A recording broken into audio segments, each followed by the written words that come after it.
In today's video, I want to look at zero trust network access, or just zero trust as a concept. And then we're going to walk through how to deliver that using Fortinet infrastructure.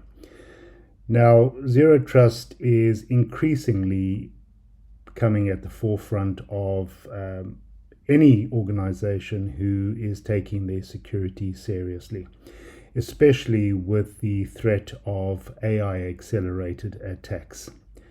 We are ever more mobile, we know that. Systems are becoming more complex, and we're adopting AI internally. Now, AI can be a double-edged sword.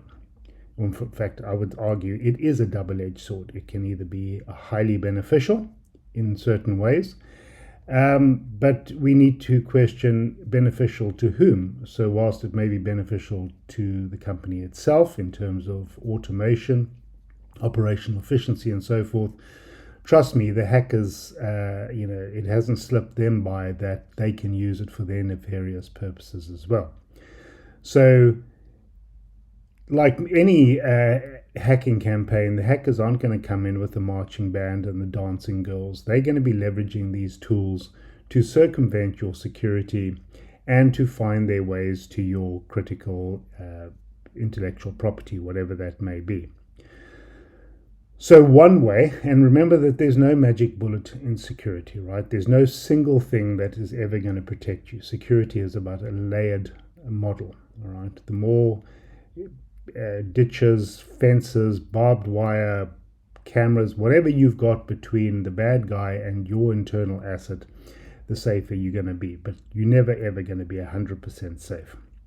But zero trust network access is basically saying you need to prove who you are and your intent before you're allowed access to whatever asset it is you're trying to connect to. So let's look at the fundamentals of security. There are three key basics that are pertinent whether you're trying to protect a military base or you're trying to protect yourself, your home, or in this case, your finances.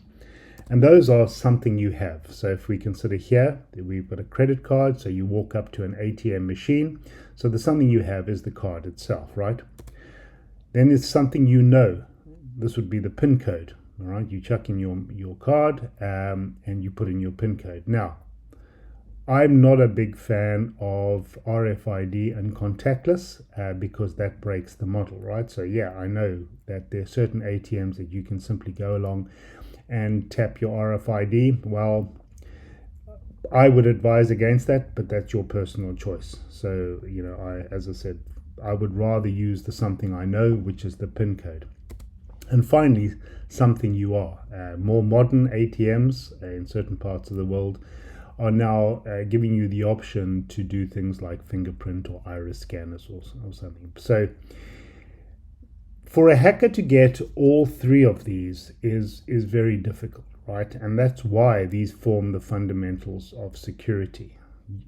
If you're in possession of all three, chances are you are who you say you are. Now, if we look at the zero trust network access model in a Fortinet environment, so the fundamentals here are, and I'm going to use this use case, is that we have, or rather in this use case, I have a Linux device up here in AWS protected by a FortiGate.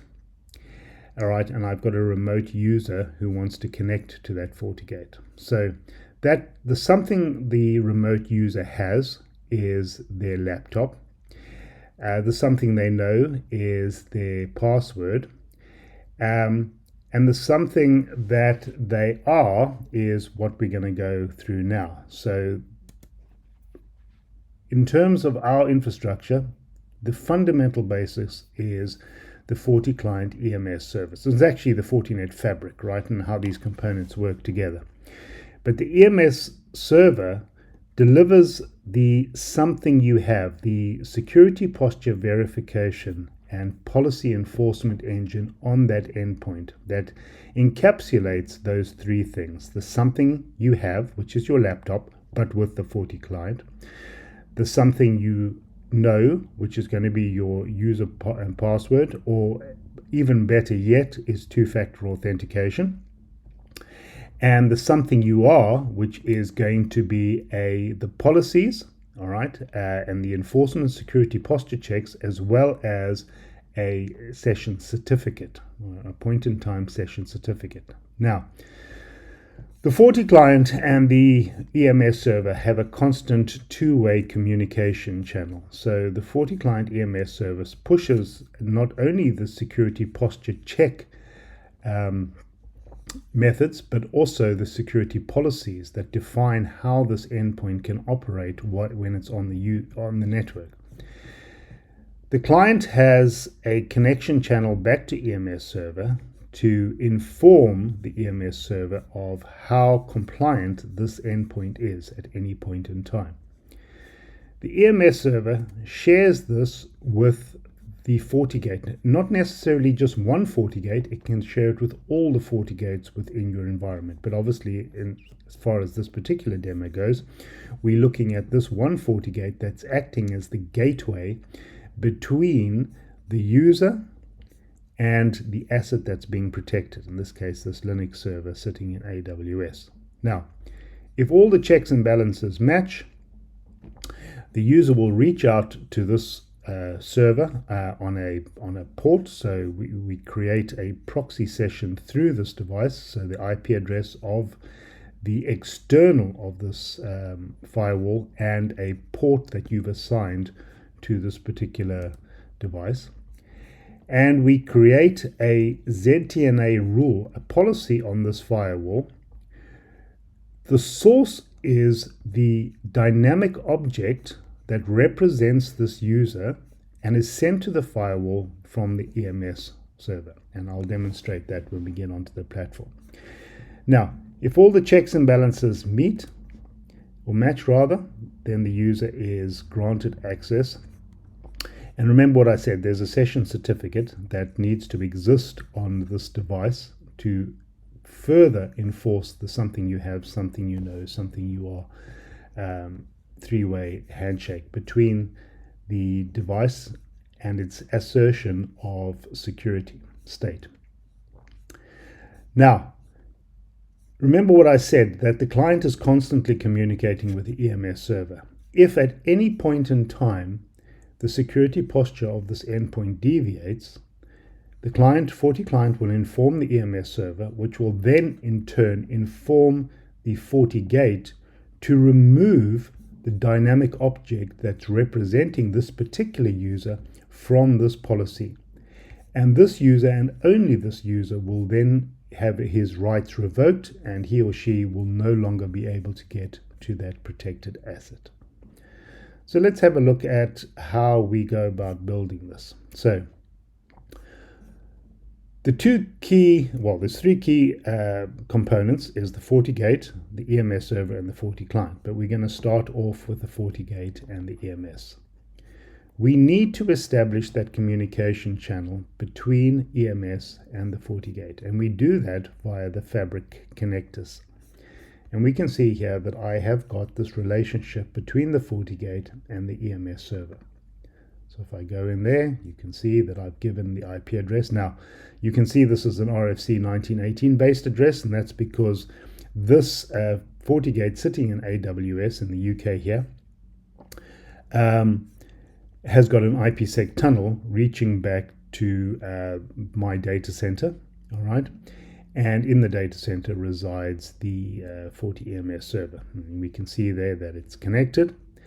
And the objects that the FortiEMS can share with the FortiGate are not only the dynamic address objects, but also any external threat feeds that the EMS server may have learned from the FortiGuard encyclopedia. So that's threats that the clients themselves have detected, sandboxes that have detected, and so forth. Now, within the actual FortiEMS, so this is the FortiEMS dashboard. You can see there, I can see my endpoints here, all right? And the endpoint we're going to be looking at is this one. I'll come back to that in a second. But we need to authorize this particular FortiGate on this device. So, remember, this is a secure environment. EMS is not just going to willy-nilly accept any communication from any FortiGate just because it says it's a FortiGate. You need to verify that and actually accept the invite from the FortiGate, all right? And then once that's accepted, then the communication channel will exist between these devices. And I can also tell the EMS what to share with the FortiGates, all right? So there's various objects here. Now, you can tell the EMS only to share objects for endpoints that are directly attached to a particular FortiGate, or you can share objects with all the FortiGates, all the objects. So we could have a client connected to a FortiGate in Sydney, but the objects, the classification objects, can be shared with all the other FortiGates, so that when this user roams to a different FortiGate, his security posture is already shared with those devices. So that's the relationship. The relationship is up and running. If I come to the actual endpoints here, I go into that endpoint, you can see I've got a raft of visibility in terms of what components have been enabled. Now, the thing to understand about FortiClient is more than just an endpoint agent.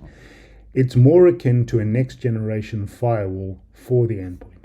So why do I say that?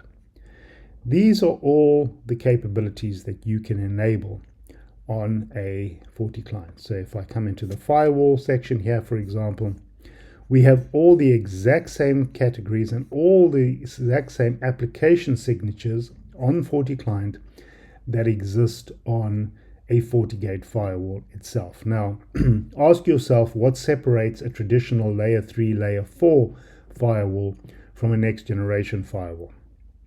And that's application ID. It's the ability to look up to layer 7 rather than just looking at IP address and port. Excuse me. So we have this capability. We have web filtering capability, which can be pushed to the endpoint as well. Again, all the exact same categories that exist on a FortiGate. So what this means is that from a security policy perspective, I can define exactly what applications are allowed to run. So in security, I can either have a permissive security regime or a restrictive. So permissive says allow everything and only restrict X, Y, or Z. A restrictive says no, I'm really interested in zero trust, so what I'm going to do is I'm going to restrict everything and only allow certain applications.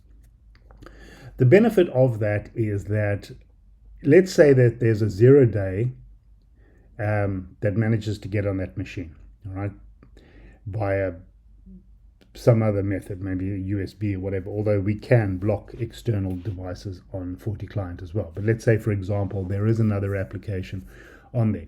If that application doesn't exist within this whitelist, it's not going to be allowed out. So prevention is better than cure.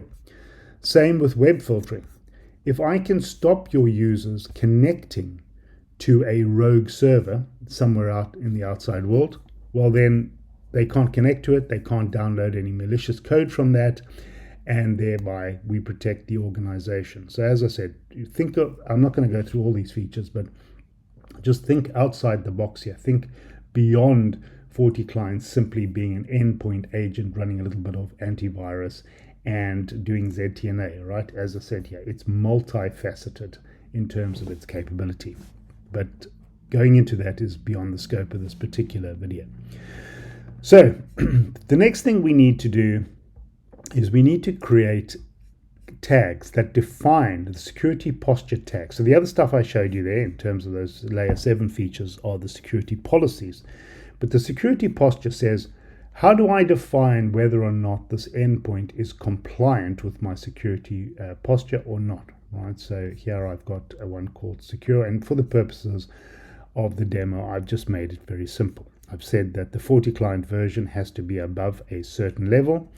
it has to be running the antivirus. It doesn't have to be the built-in antivirus. It could be another vendor's antivirus. It doesn't matter.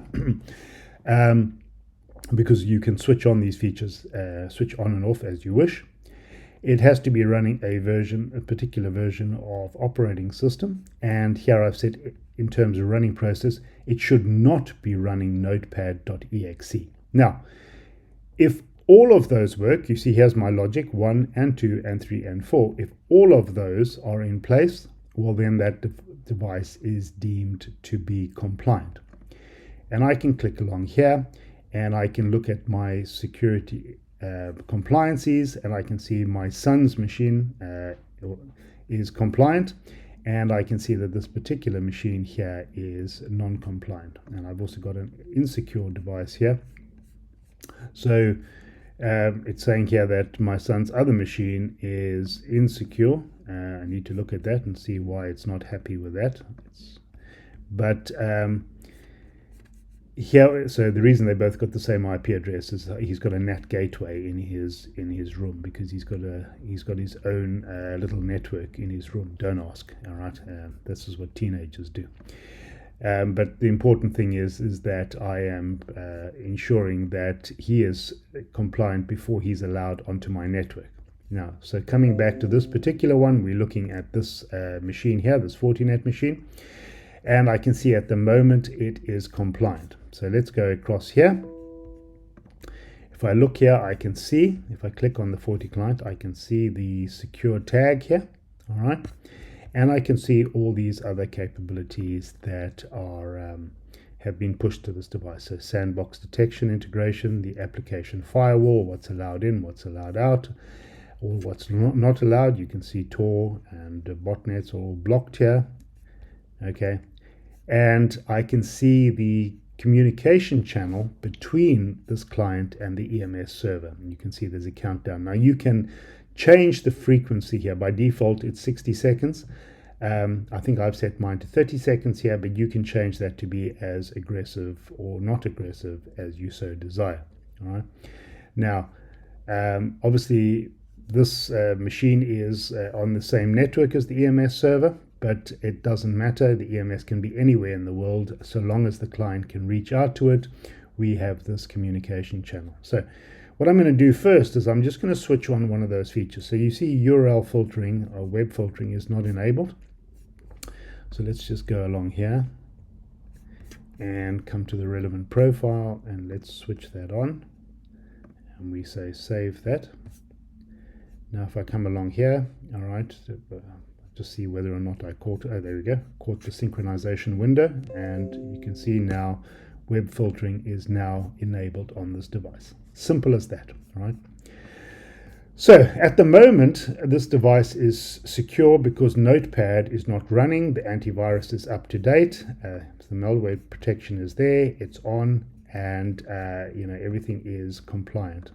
So if I come back to the FortiGate for a second here, and I come to my ZTNA, so here is that Linux server. So I've got a proxy session. So I'm saying any traffic coming in to my external. So this is not showing, this is showing the inside port 1 address of that AWS server. But if you know anything about AWS, you'll know that this then maps to a public address.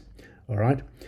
So I'll be reaching out to the public address on port 4474.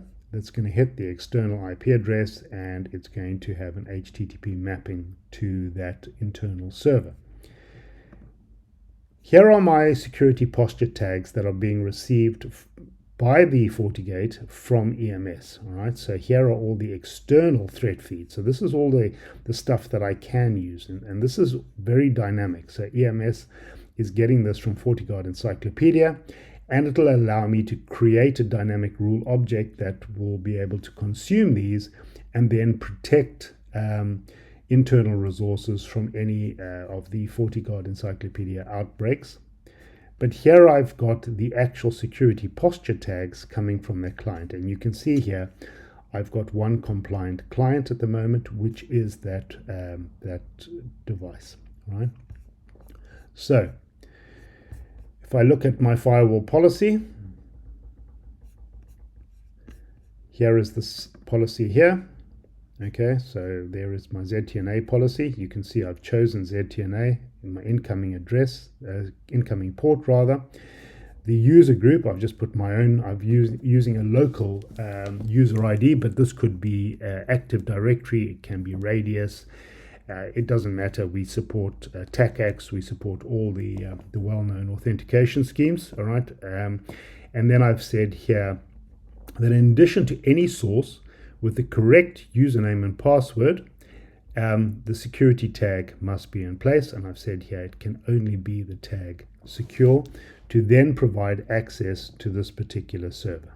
Right, so there's my my chain. Other things I could do is I can enable WAN optimization. So WAN optimization is a free feature on a FortiGate. It's part of the base license. So if you have users coming in on high latency circuits, maybe they're doing a lot of browsing on 3G, 4G, maybe you're in a part of the world that doesn't have a high speed, low latency, you can enable WAN optimization, and that'll give your users an overall better experience.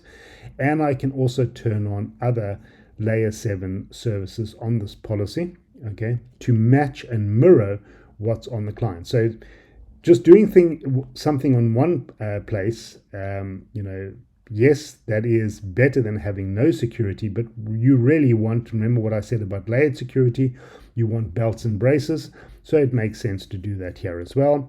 And I could also use SSL deep packet inspection, which I'm not using at the moment because it's superfluous to this particular demonstration. Right, so let's come along here. Well, before I do that, let's come to my firewall user monitor, and you can see if I just refresh this, there's nobody logged in here at the moment. Okay, it will be a proxy session, so the user will come on there. So I come along here and I'm going to connect to that server. Obviously I'm not using a proper certificate for the outside, but here is the session certificate being sent by FortiClient EMS. You can see FortiClient EMS there. All right, click OK. Now it's going to ask me for the challenge.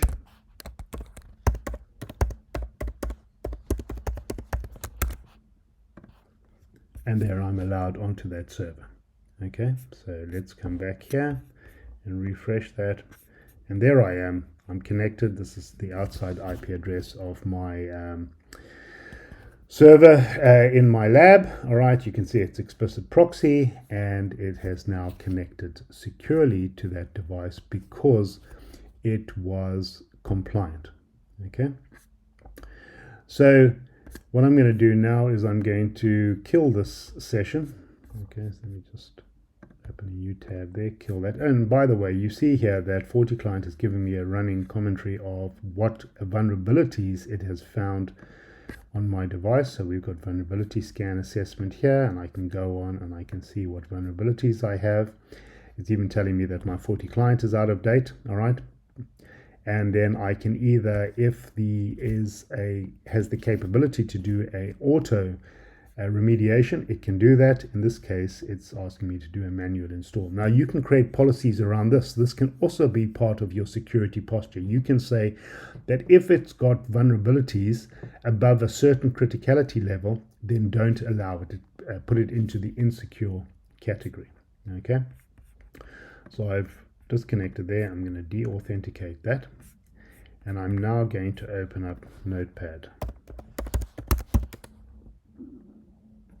Right, so remember here it was secure. We're just going to wait for the assessment to okay, we're going to resync that up. Just close this window. Okay, so if we come on here now, it's saying insecure because now FortiClient has detected that Notepad is running.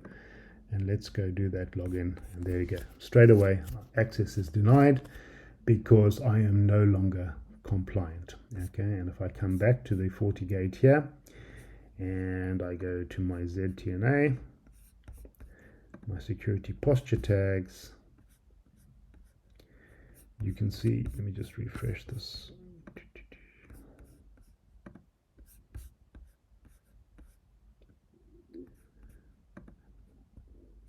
It's still saying there, I don't know why it's still saying it's clearly not. Oh no, sorry, that is my son's machine. All right, that is secure. So it is actually telling me that the device is insecure because we can see there that it has been denied by the ZTNA policy. All right, so let's close Notepad again, and let's wait for that update. 10 seconds, right? And we can see back here, if we come to my dashboard and we go to my firewall user monitor, there's nothing logged in there, clearly because I was not allowed. All right, it had the sync window there. I'm now secure again. So let's just close that window. Come back, and there we go. I'm straight ahead. Now notice I didn't have to log back in again once I became compliant, because the session certificate, remember that certificate that I accepted earlier, that's like a single sign-on, was still valid. So it didn't ask me to, it didn't challenge me for a login again, because the trust relationship was re-established, and thereby I was allowed back on. Right, so hopefully that was clear, and once again, thank you very much for joining me. Just do a quick addendum to that video, because one of my colleagues said, hey, look, somebody's going to ask the question, why did you keep closing this tab? Did you have to do that?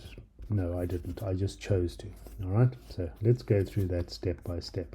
So right now we have got the device is got insecure, not insecure, it is in the secure posture. All right, it is connected. Okay, I'm talking to that. Come along here, I can see that I'm authenticated. If I come along to my Forti client here and I refresh that, I can see I am in secure mode there. All right, so my security posture is all valid. And if I come along to my ZTNA posture check, and I come along to secure, view resolved addresses 192.168.20.91. okay, and we see that is the internal IP address of this machine, 2091. Okay, just close that, and let's look at insecure, and we can see that there's nothing in the resolved addresses there. So what I'm going to do here now is I'm going to open up Notepad, and we will wait for this to synchronize up. 1 second, synchronizing. Okay, security posture tag is insecure. Boom. All right, just refresh that, and immediately my access was revoked. So no, I did not have to close tabs or anything. The status is very much a dynamic status. So as soon as anything changes, your security posture changes, your access to the protected asset will be deleted instantaneously. Right? So hopefully that clears up any question that may have arisen from the previous video. Thank you very much.